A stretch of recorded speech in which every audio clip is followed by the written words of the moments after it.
Hello everyone, this is Sadhana Alangar, HL7's Director of Education. Welcome to this session on the CDISC Lab Semantics in FHIR Implementation Guide in Action. Bruno Neves from Salesforce is here to present today. Bruno, take it away. Thank you. All right, good afternoon, everyone, or good evening. Name is Bruno Neves. I'm a solution engineer at Salesforce, dedicated to healthcare integration. I'm part of the MuleSoft team, which was acquired by Salesforce a few years ago. I've been working on the integration space for a bit over a decade now, and in the healthcare space for half of that. This is my third DevDays, so glad to be here. It's always fun. So this is our agenda. A few bullet points. I have only 15 minutes to go through it all, but I think we have enough time. Essentially, I'll be talking about why we're really here today, right? What is it that we're trying to improve? I'll be addressing an implementation guide, and full disclaimer, I was not part of the working group who created this implementation guide. I'm actually here as a user of the implementation guide. I'll be going through what is the problem that the implementation guide is helping solve. Some of the implementation details for my implementation specifically, I did not necessarily follow what the implementation guide in terms of kind of programming language they used, but I had my own version. I'll do a quick demo, talk about the lessons learned during my experience with the IG, and some conclusions. So why are we here today? I think the shortest answer is explore ways to optimize clinical trials, right? So that's exactly what the implementation guide is describing. How are we actually accelerating how clinical trials are performed? Well, I think there are a few things we can think about here. First, just by talking about this topic in a public conference like this is a way to increase awareness of FHIR in the clinical trial space. Also, one thing I personally wanted to do, this is my first implementation guide as a user, so I wanted to validate that implementation guides actually work. So I'll be describing some of the CDISC Lab in FHIR IG here, and also prove in the end that FHIR can also be used for clinical trials because there are other standards out there for the same purpose. So what IG are we really talking about? It's the official name is the Clinical Research Sponsored Laboratory Semantics in FHIR Implementation Guide. So it's a big name. I like to call it the Lab Semantics in FHIR IG. Okay, so it's publicly available in the URL. And here's just a screenshot of the landing page. It's been released on a couple of years ago in 2020. Now, what use case, what problems are we looking to solve with this discussion? I think traditionally, research organizations have been conducting clinical trials in a centralized fashion. So that means patients, candidates that are perhaps have a certain condition needed to travel perhaps a weekly basis to these central labs to get their data collected and then analyzed by researchers. And many times it created a problem for the candidates, for the patients, because it was just too far to go, right? It took a lot of effort for the patients to move from one place to the other at weekly basis. And what's been happening recently is that there's this new concept of decentralized clinical trials. So the difference is that the research organizations are now taking advantage of local labs, okay? So these local labs that are not necessarily owned by these research organizations are collecting the data and then sending the data to the central labs, right, to the research organization, which creates a problem because local labs have distinct processes, different collection systems. They capture the data differently. And also, it happens that the data gets inconsistently exchanged, essentially increasing cost, complexity, and timelines for clinical trials to progress. So in the implementation guide, we have this picture that essentially represents the flow of the data. So number one there, you see the site data storage that is pretty much representing a local lab collecting data from a patient. Then there's this data transformation gear that is converting whatever format that is. Many times it's still Excel files, right? Excel spreadsheets are being used to collect data from the patients. And don't be surprised because we are still using faxes to this day for other processes, right? So it's fairly common. But then we're introducing FHIR here as like a canonical model, because once you have FHIR, you can either stop there and analyze data already available in FHIR resources, or since it's a canonical model, can be used as a canonical model, you can convert more easily to other formats, to other standards that perhaps research systems can make better use of, right? Not all the tools out there are being used for analysis of these kind of data can support FHIR today. And there are a couple of reasons for that. We'll talk about that later. Now, one of the other standards out there for similar work is called CDISC. So CDISC is an organization that also develops standards like HL7. They also have conferences like this. They also have multiple standards. So today we're only talking about CDISC Lab, which is just one standard that they provide, and which that represents the standard to support laboratory data model.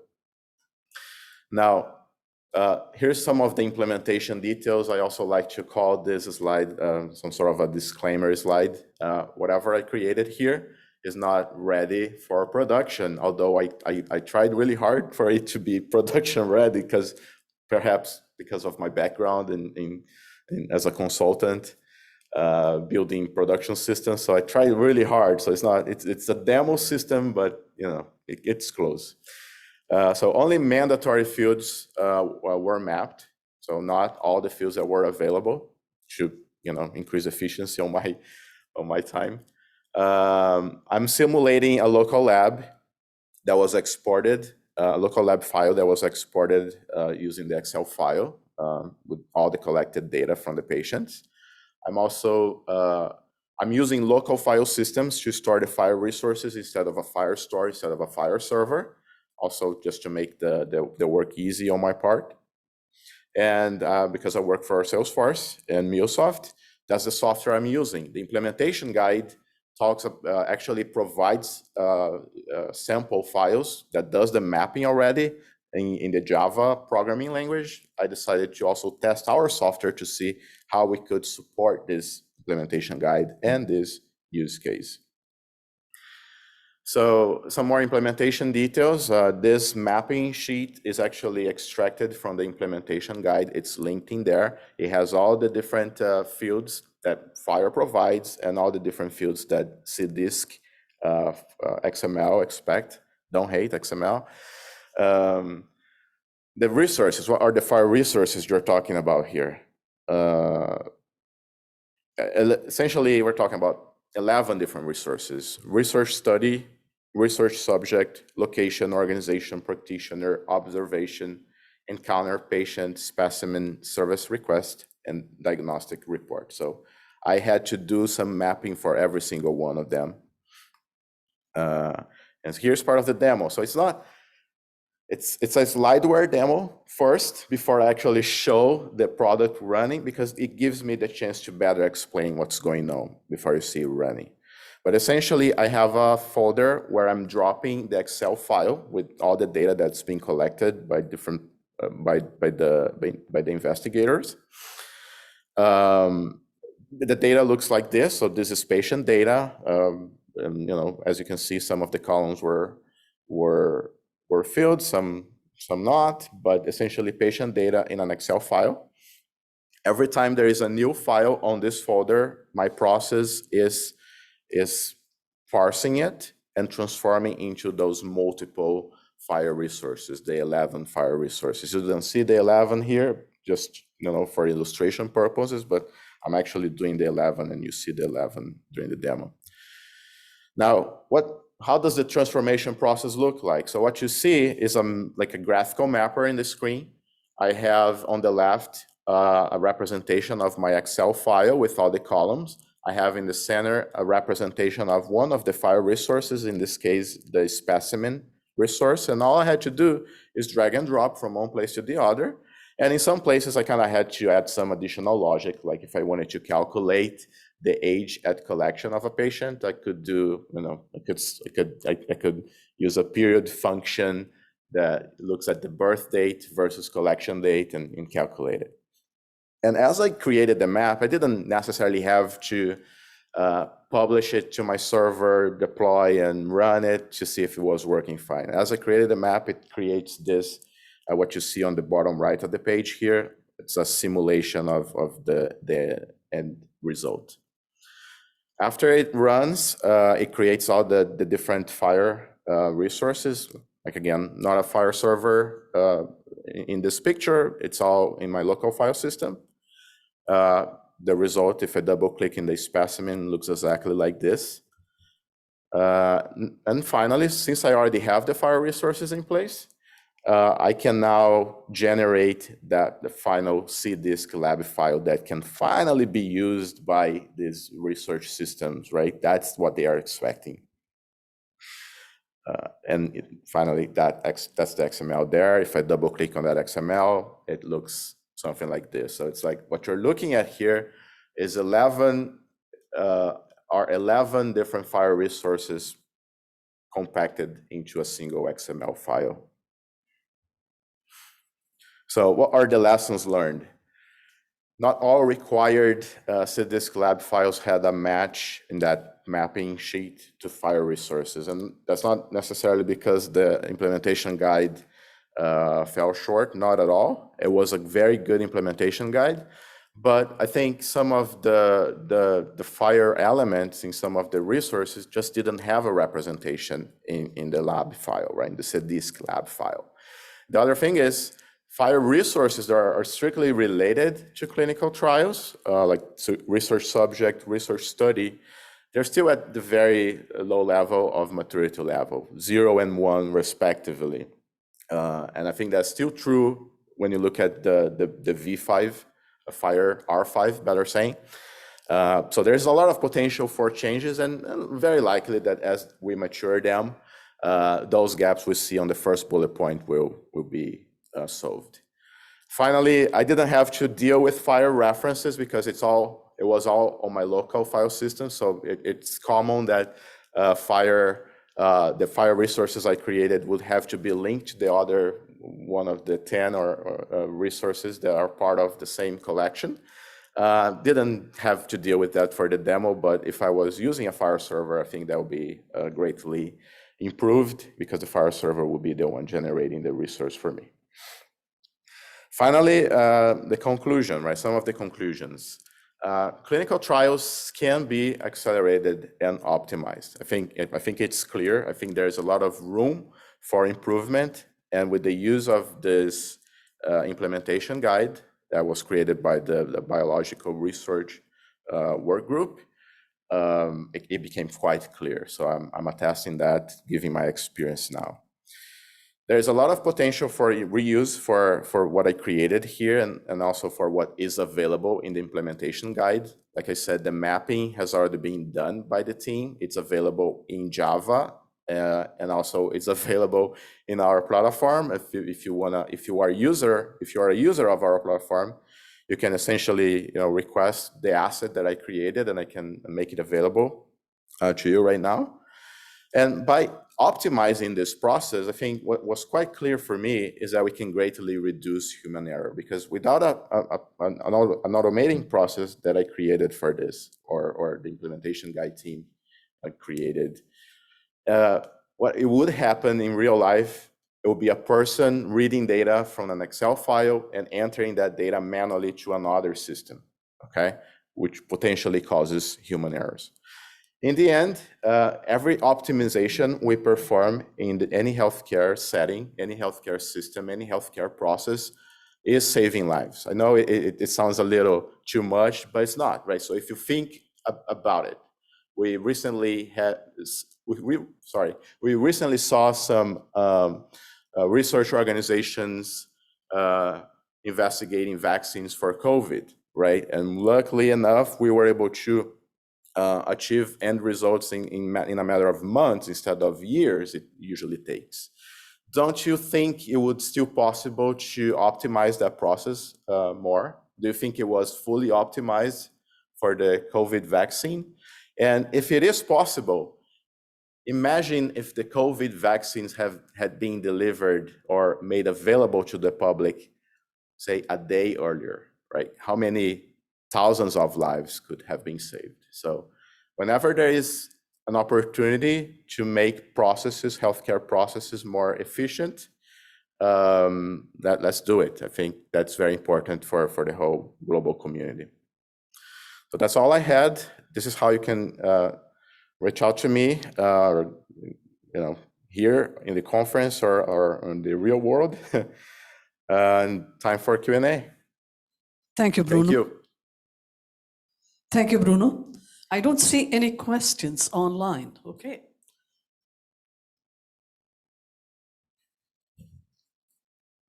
Great presentation. Thank you. First of all, sorry about my terrible English. I'm gonna do my best. Not a native speaker here either, so don't. I Don't worry. imagine that the data from many of these clinical trials is generated automatically by machines. And are the manufacturer of these machines migrating to the FHIR standard? I think there is a little bit of both going on. It's still, you're gonna find some of the data being generated by equipment, by medical devices as the data is being collected. But sometimes there is just no integration, right? People talk a lot about IoT devices, like these medical devices being an example. But they don't necessarily produce the standard or produce data in the standard that we are looking for. I'm sure there are more advanced players out there that are generating data in the FHIR format, so that's gonna help us at all, very much, because then we don't have to stop in a intermediary message format. But to this day, we see a little bit of everything, including manual processes to create or feed an Excel spreadsheet with data manually. Thanks. Mm-hmm. We have one more question here. Hi, Mark Kramer from MITRE. Thank you, Bruno. Thank you. I was wondering about the properties of auditability and traceability in the data, which is important in clinical trials. How do you provide for that right back to the source all the way through? Mm-hmm. So there are already some elements in some of the FHIR resources that I worked with here. One of the 11, and I don't remember exactly where are those elements, but as part of the collection process, they capture where the data is coming from, right? Who was the investigator, who performed it, who actually helped. The organization, the local lab, where it was generated. So all of that is captured and can be stored in a system like a FHIR server, right? In fact, I in a production setting, I would recommend the use of a FHIR server as a way so that data can be audited later on. But essentially, all the data is also moving in a different format to a system that supports CDISC, right? So in a way, these systems that already support CDISC today, now some already have some auditing capabilities built in. So I think that would solve that problem. Okay, one more question here. Hey, thank you, Bruno, for the presentation. you. I noticed you utilize Gather. I'm not sure if that's the software you use to do the transformation, but after doing the transformation, are you utilizing any sort of FHIR validator to ensure that your mapping that you created is indeed no human errors, I would say, right? Yeah, that's a great question. It's a little more technical question as well. So what the scatter gather is doing in my system is just helping me generate these different FHIR resources in parallel for optimization purposes, right? Instead of doing sequentially. In terms of validation, for this demo, I did not automate the validation of these resources. I manually validated my output against, say, Inferno or other tools available online. But I think that would be a great addition. If I had a FHIR server, pretty much any FHIR server can validate a FHIR resource without necessarily storing them, right? So I could very well plug a FHIR server in the mix here to have all these resources validated for me automatically. There's one more question online. Okay. Can your app be used for mapping other data, not CDISC Lab, to FHIR? How much effort would this take? I'm sorry, would you repeat that, please? Can your app be used for mapping other data, not CDISC Lab, to FHIR? How much effort would this take? So is the question if any other kind of... Can your app be used? Can an app Be used? Absolutely. Like I said, in the implementation guide, there is this Java implementation reference that can be used to convert from one format to the other, right? I think what we had there was, if I remember well from the implementation guide, it was the FHIR to CDISC conversion. But right now, I don't think there is a way necessarily out of CDISC, if that was the second part of the question there, because some of these clinical research systems are still expecting CDISC because perhaps FHIR is not mature enough for it to be used as the main standard on clinical research. Plus the FDA requirements, that's absolutely correct. Yes, absolutely. Thank you. Thank you so much, Bruno. Thanks for that excellent presentation. it's Thanks, a pleasure. everyone, for joining us. Hope you enjoy the rest of your conference. This is Sadhana Alangar signing off. All right, thank you.